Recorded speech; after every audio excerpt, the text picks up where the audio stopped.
Let's fill out the Alabama ATV bill of sale together and do it in a way that holds up when it's time to register the ATV and transfer the title.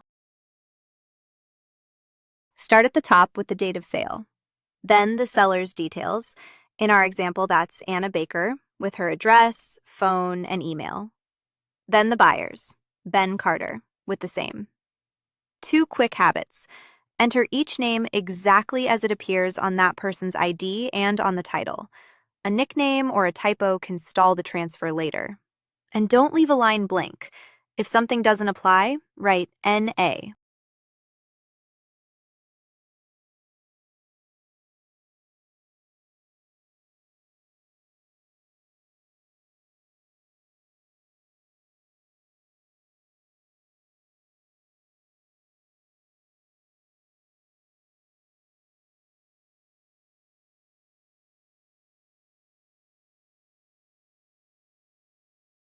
Next, describe the ATV, the make and model, and the year.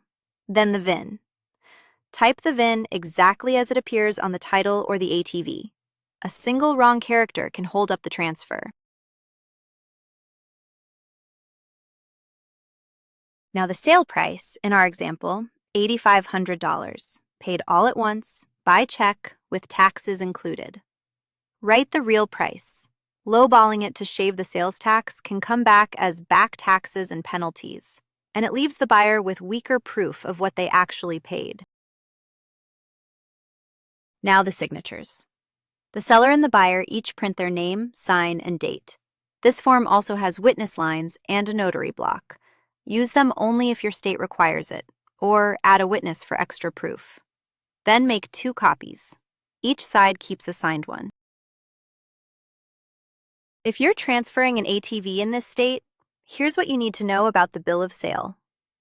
First, the state accepts a bill of sale, an invoice, or another sales document, so you have some flexibility there.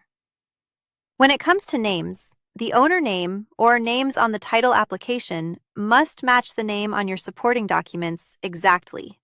So double-check that everything lines up. For signatures, an electronic signature is acceptable, as long as it has been authorized by the department. The seller also needs to sign and date their legal signature on the title application. Now for a few things this state does not require.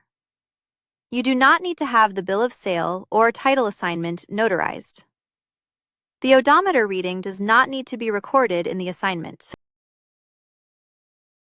Remember, this is general information, not legal or tax advice.